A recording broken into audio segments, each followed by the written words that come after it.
Hey everyone, Shane here with etrailer.com. Today, I want to walk through how to install TaylorMade's dock floats. When you think of a dock float, sometimes we think of the big barrels or we think of foam. The issue with the big barrels is they work great, but if they get a hole in them, then they fill up with water, then the end of your dock is tipping down in the water. You got to take your whole dock out to replace them. The foam. Foam, actually you can't use anymore because it contaminates the water. Well, TaylorMade has fixed that issue and come out with dock floats that have foam encased in a polyurethane box that is vented. The polyurethane is very durable, so it's going to hold up in all weather conditions. You don't have to pull your dock out of the water in the wintertime. With them being vented, it's going to allow the air to flow in and out of the box. The nice thing about them is they come in a variety of different sizes. The ones we're installing on this dock are the bigger size. They're going to be 48 by 24 by 16, and they're going to have a 600-pound weight capacity. The smaller the box, the lower the weight capacity, or the weight capacity starts to go down. So just keep that in mind depending on the dock size you have and depending on what size boxes you're putting on your dock. As far as the installation process, pretty simple and straightforward. It's going to have 8 mounting locations on each float. And it's going to require 3/8 lag bolts, your washers, and the nuts. It is not going to come with the hardware to get them installed. Now when I came out to install the floats on this dock, the dock was already basically built, the framing was, so we could only really install them a certain way. And how they're installed is they're running this way, lengthwise. We have one down in each corner running this way. What I would have done if I was going to do it myself is I probably would have extended this out and ran my floats this way in a line on each end to take a lot of the teetering effect out of it. With them going this way, the dock kind of moves a little bit. It seems a little bit unstable. To start our installation, whatever boards we're going to be attaching our floats to, we want to make sure they're loose, but they're in the area or general area of where you're going to be installing them. If you notice that this is a pretty wide dock, pretty long I should say, and it's not quite as wide. What we want to do is we want our floats to be as far over to the edge on the long side and try to get it as far up towards your short side as you can, towards the corners. The reason you want to do that rather than having them in the middle is because if somebody stands on the edge, like they're going to jump off, go swimming or something, you don't want the other side to lift up and this side to dip. We have our support braces, and then we have our 2x4s that we're going to be attaching our floats to.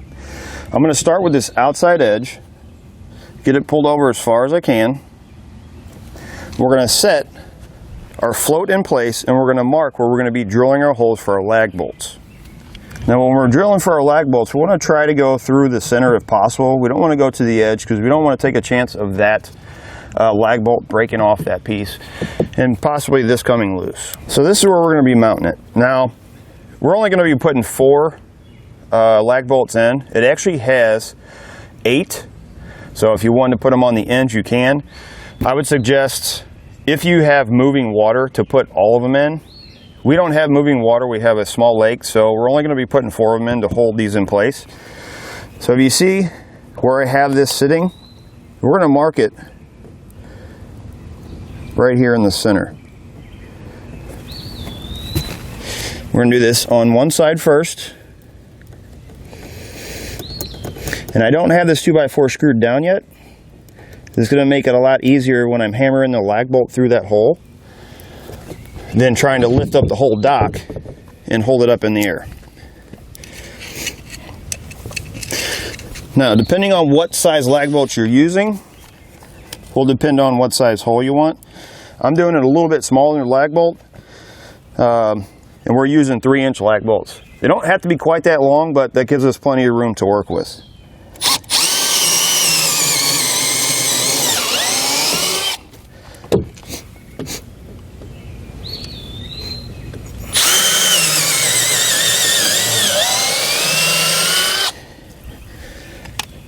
Now while I have it down here, what I'm going to do is I'm going to pre-drill a couple of holes for my screws to go in to these 2x4s. Now I just pre-drilled through this 2x4, I didn't go into the other one.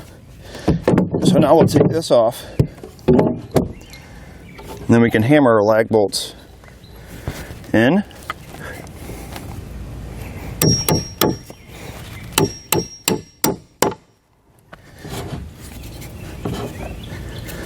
Same thing here.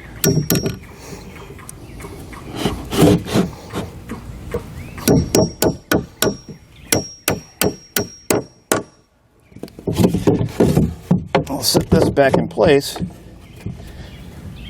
Get lined up, and then we can put our 4 screws in.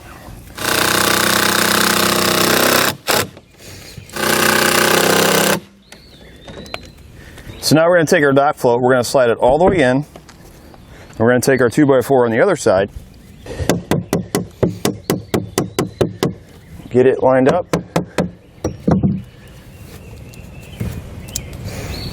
I would mark this edge, just in case your board happens to move.